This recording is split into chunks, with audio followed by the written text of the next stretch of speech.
In this episode of Kids Podcast, I am honored to share wisdom with you about leading kids in your church and in your home. Dealing with kids is hard work, and I'm praying that we add some tools to your tool belt today. So let's dive into today's topic.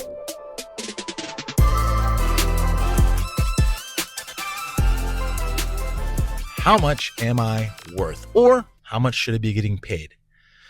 I'm Ron Gale. I'm your podcast host today. And if you're a kids pastor, youth pastor, or an associate pastor who is wondering how much you should be getting paid on salary, this topic is for you. This episode is specifically about getting paid, getting that bread, bringing home the bacon. So stick around. We're going to hit it, and we're going to hit it hard. And yes, I'm Ron Gale, your podcast host. This is Kids Podcast, where we're talking to leaders of kids so that we can lead kids into an overflowing life with Jesus. Let's do this. All right. So I've seen this question many times. I've actually been asked it many times, and that's how much should a kids pastor or a youth pastor be getting paid by salary? This is a very good question. I'm going to break this down into a few categories. We're going to talk about several things because I don't think there is one specific answer, and I want to give you the full picture. So to answer right away how much you should be getting paid is you're going to jump on Google and you're going to ask Google, what is the base pay for teachers where I live, right? Search. And it's going to bring up a bunch of different options. Now, if you're a teacher in New York who teaches elementary, just like an elementary pastor, that price or that base pay is going to be different than, say, a base pay for a senior high teacher in Colorado because you're a youth pastor. But that's what you're looking for. You're looking for the same age-appropriate teaching teacher in your location. What is that number? And that should give you a ballpark of what your position is worth. Now, for example, let's say that where you live, like in Pennsylvania, the base pay is about $40,000. Maybe it's $35,000. All right. Now that's actually not a lot, but that might be what it's starting at. That might be the base. Also recognize the reality that not all school districts pay the same, but try to find the average. It could be between 30, 35, 40. At $40,000 a year, that's basically $20 an hour. Your base pay is worth that much. This is what your position is worth. That's not what you are worth. Big difference. This is what that position is worth. That's not what you are worth. So when the school or the church is looking to bring on a youth pastor, they are saying that position is worth $10. So we're only going to pay them $10. We're only going to budget $10. The position is worth that to us. So we will pay that. And there you go. There's part one.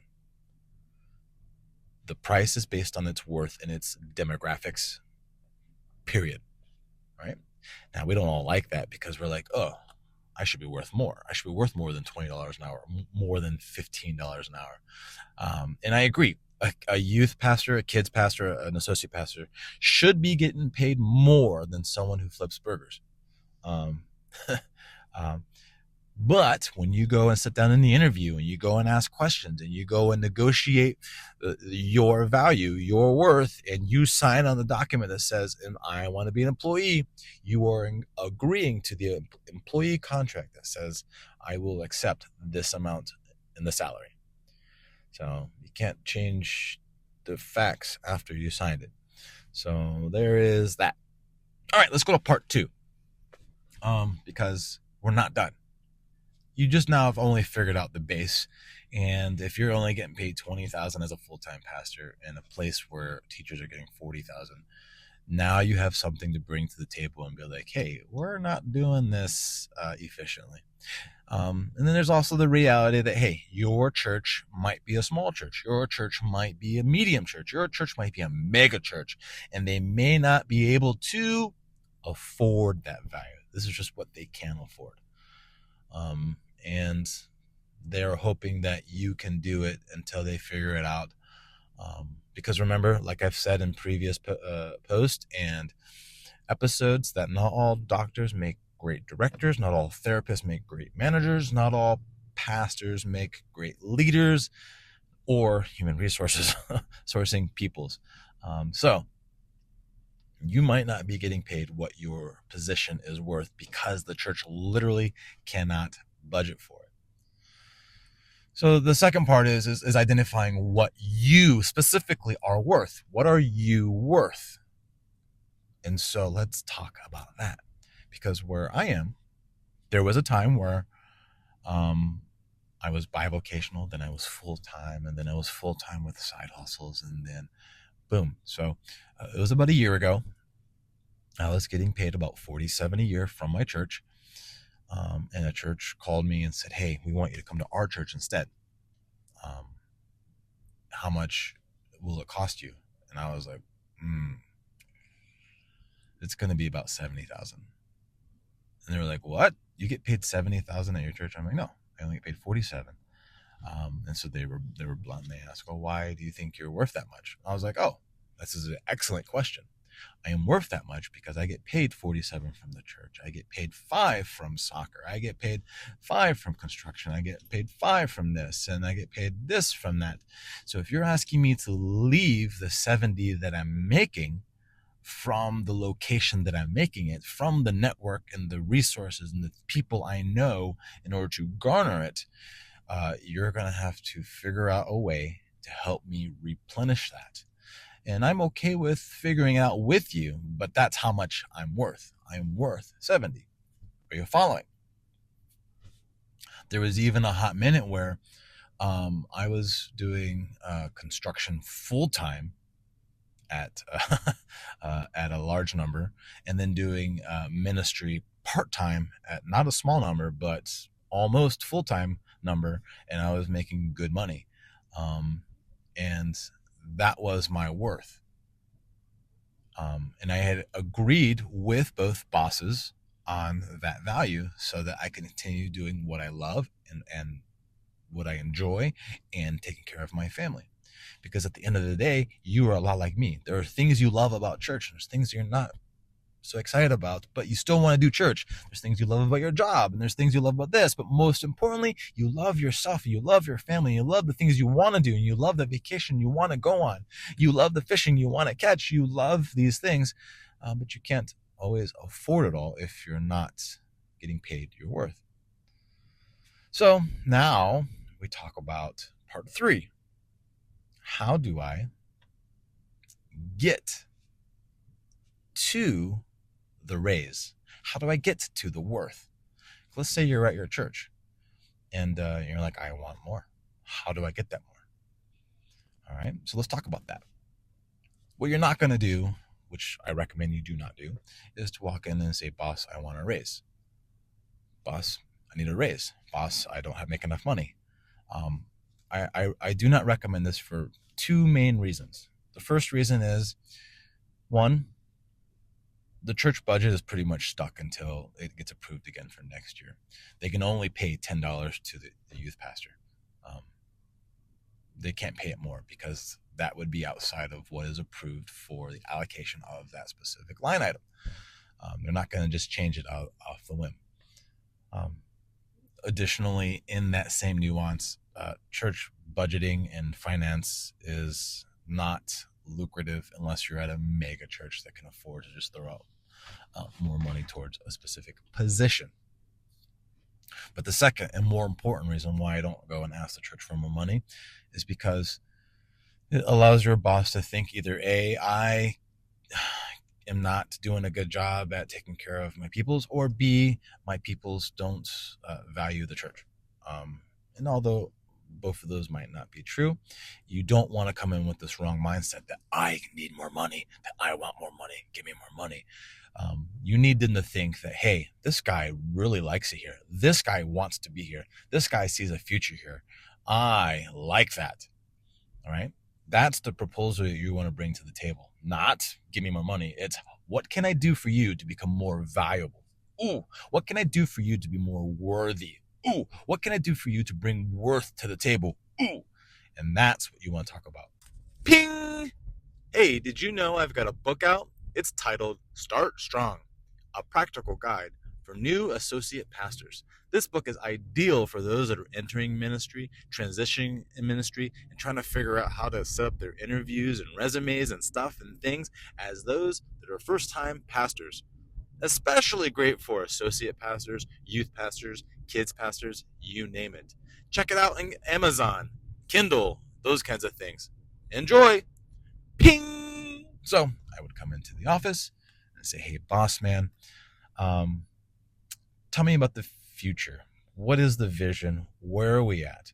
What can I do to be a part of that? And you ultimately want to sell yourself to the boss man on how you can be a part of the future so that he can say, ooh, this guy is worth something in the future. So pause there. If you approach this, he might be in, he might be out. He might be in with you, he might be out with you. And more importantly, this might be a different title for you. So if you love what you do as a youth pastor or a kids pastor or whatever, be prepared that if you want to be part of the future, having a youth pastor is different than having you. Right? Because I might hire anyone to be a youth pastor, but if I'm going to hire you, it's going to be worth something. And if I'm going to hire you to be a part of the future, how do you bring value to that? So that's putting 1 and 2 into 3. Does that make sense? So boss man, I want to be a part of this future. Let's say he's in. Well, he's going to say, great, this is the value of that, and let's make it happen. Then boom, you're in. Now, there's a nuance. He might say, yeah, let's do this, but I'm going to pay you the same amount. Now you have to decide, do I want to have a conversation about documenting this, a conversation about what it looks like to grow the income towards that value? Because you want me to do a $30 job when I'm currently getting paid $10 and you want me to continue to be paying $10, and that's not cool, bro. No, not cool. So you'll need to bring awareness to them of that truth and say, well, wait, I want to be worth more. I want to be paid that worth, and I want to do it for the organization so the organization can grow. But if you can't afford that now, we can wait. I can wait until we can afford that. And because right now you're paying me $10 and I'm already, you need to help them see that what they're asking you to do isn't in line with where honor is due. So there is that. Okay. So then we go to number 4. This is the last bit. And that is, what if I love what I do, where I do it? What if I love my church? What if I love everything about my ministry? And the only thing I don't love is my paycheck. And it's not because of any other reason other than I need more and they can't pay more. And I don't want to change my position. I don't want to change my title. I don't want to change any of it. I want to continue being a kids pastor, youth pastor, whatever pastor. And I just need more money. Where and how? All right. So there's lots of avenues by which you can do that. But I'm going to give you this wisdom. Try to get more income doing something you love. Let me repeat that. Try to get more income doing something you love, because you don't want to leave your full-time career to go do another job you don't enjoy. Instead, get paid to do something you love. For example, I love soccer. And if you can pay me to coach soccer, play soccer, do soccer, I am going to do it. So, for example, I have a diversified income. I got paid $47 for the church, and then I was getting paid $1,000 a year to direct an old man team. I got paid another $5,000 just to coach private training and team training, and I got a small income from my like swag shop that I have for my online soccer, which is associated with my TikTok, all for coaching soccer. And I'm about to release a book just for soccer. So there's more diversified income, all because I'm teaching something I love. By the way, I have a book. It's called Start Strong, and it is a practical guide for new associate pastors. And it's all about thriving in ministry, starting in ministry, and transitioning in ministry. But the one thing I don't talk about in that book is how to get paid what you're worth. But everything else, if you're transitioning, check that out. But there you have it. There's everything that I have on what your position is worth versus what you are worth. And if you've got questions on how worthy you are, hit me up. We can talk about it. Until next time, everybody say bye, Pastor One. Thank you for listening. Smash those like buttons, turn the bells blue, or whatever the kids are doing these days. At the end of the day, our goal is to raise little people to one day become big people. You can find older archived podcasts on our YouTube channel and support what we do at rongaleministries.com. Enjoy!